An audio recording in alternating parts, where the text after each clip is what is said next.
It's Mary Yang sitting by the beautiful jasmine bushes.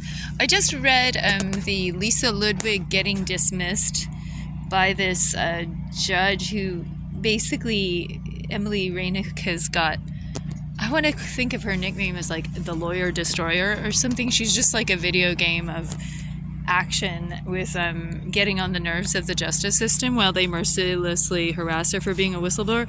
So I just read this email that the judge attached to his finally relieving Lisa Ludwig of this silly case that she tried to get out of, but the judge was kind of forcing her to stay on. So the letter begins, "You, sir, are an unprofessional jackass. Not only do you violate the rights to be heard, and some of your shitty reading skills," this is just my notes, so it's not like word for word, "selectively looking at pieces, you're right, it'll end up in a mandamus that shows you being a moron and a disgrace to the bench. Instead of being a belligerent, disgraceful, unprofessional morass, you should have reviewed the hearing. Erwin said you can't do contempt unless it's in person. You're acting like an abusive man-child and interrupted." She used man-child twice. It came up again.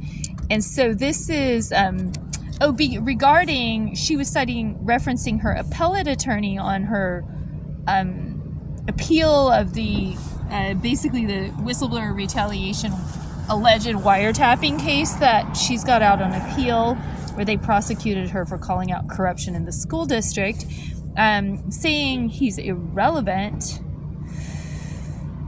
but without recognizing, basically he didn't know what he was talking about like that is actually her lawyer, perpetuate problems within the legal system, and by acting on perjurious statements by Lisa Ludwig, you are complicit in her crime of perjury.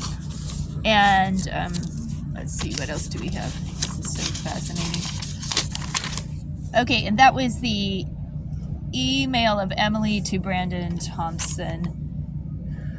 Let's see, and that was February 6th, the relief of duty for Lisa Ludwig. Good fair, let's see, judicial fit. And it's like, you lashed out at me for retaliating for a good faith inquiry, something with the judicial fitness versus the judicial fitness rules and bar rules. You even tried to yell that I filed a complaint versus you, and you were trying to retaliate with the hot-headed misinformation. But newsflash, there hadn't been a complaint filed against you, but now you can be sure there is now one, and the audio recording of your atrocious, biased, unprofessional, sloppy conduct of the hearing will be heard by judicial fitness. And then she asked for a fee waiver just to even get that file, but I don't think she has to do that because judicial fitness can actually pull the file of the "for the record" is the name of the audio recording. But anyway, in other law news, there will be a half day of arguments in the Carol Epling trial where the school superintendent Craig Hobbs and these are related cases. Like, she was whistleblowing corruption at the school district. The school district was covering up this horrible accident. I'm the only one saying this, but I want someone to agree that there's something suspicious. Okay, I have health problems. I'm not want to talk about my bad knee, but discretionary cannot apply to. These are my notes regarding basically ODOT wants out. Oregon Department of Transportation. This actually really long thing I got about, I don't know if I got 10 pages into the 21-page document, something like that. But it was really grueling. And it's basically Dan Rayfield. And then this is where it gets really funny. The city agrees the county is not responsible. The state disagrees and thinks the county might be responsible. The state wants out. And then this is my metaphor, that the justice system is like an overloaded bridge. And I had this feeling of but how long do I want to stand on this overloaded bridge before it crashes? Discretionary, something cannot apply to each and every entity, denies I got to admire this stuff because it's both kind of boring.